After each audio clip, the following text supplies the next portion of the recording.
Syril is my personal favorite character in Andor, and funny enough, now one of my favorite characters in all of Star Wars.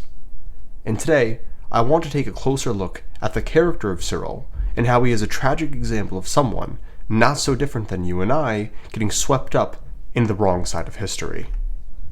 The first thing that's incredibly important about Syril is actually his upbringing.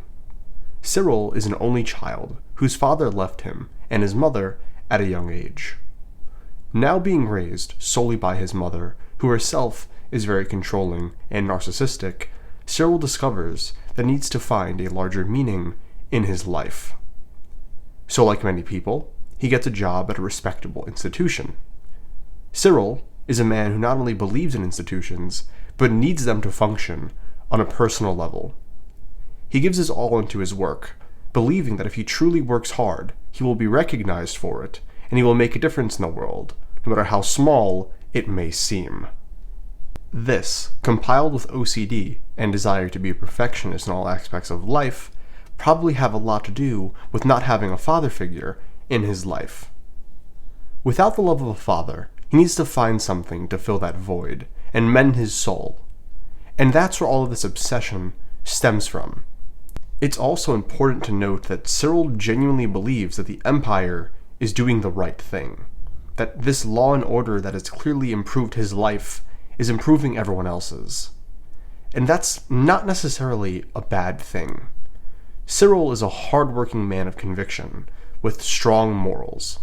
He believes in what he believes, puts faith in the mechanisms that allowed him to flourish, and genuinely wants other people to find the same passion and success that he has. Unfortunately, however, due to his blind obedience and lack of perspective, he becomes incredibly close-minded to the possibility that he may in fact be in the wrong. Only worsened by the fact that when the issues of the Empire are first made very apparent at the end of Andor Season 1, he chooses to turn a blind eye to the truth because he can't bear to think that the mechanism that he has worked so hard for and loves so much could actually produce harm. It's a level of denial and blind obedience that's just enough to convince himself that he is still in the right. He's still on the right side of history, the rebels are truly the problem, and I need to keep trying to make a difference. And this line of jaded thinking continues to worsen when he begins to have a relationship with a symbol of power and strength in the mechanism that he believes so strongly in. Dedra. Dedra, being the manipulative and evil person that she is, plays into his already toxic and oppressive relationship that he has with his mother and power figures, and further pushes him to do the Empire's bidding.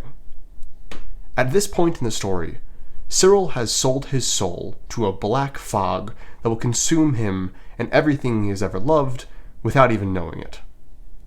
Throughout Season 2, Syril masquerades as a rebel informant while secretly being a double agent and feeding information to the Empire. Unbeknownst to him at the time, however, he actually began to morph and care about the people he was betraying. One of the most interesting story beats in media is when the human heart goes into conflict with itself. And throughout Season 2, we see a Syril who genuinely begins to change. He starts to see the value in Gorman culture, he starts to actually understand and believe in the movement, and in his final moments, he actually tries to stop the inevitable from happening, but it's just far too late.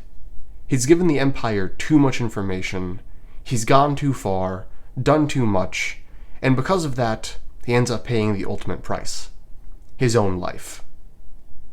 And with his ending in mind, one of the things that I find most tragic about the character of Syril is that under different circumstances, he probably could have been a much better person.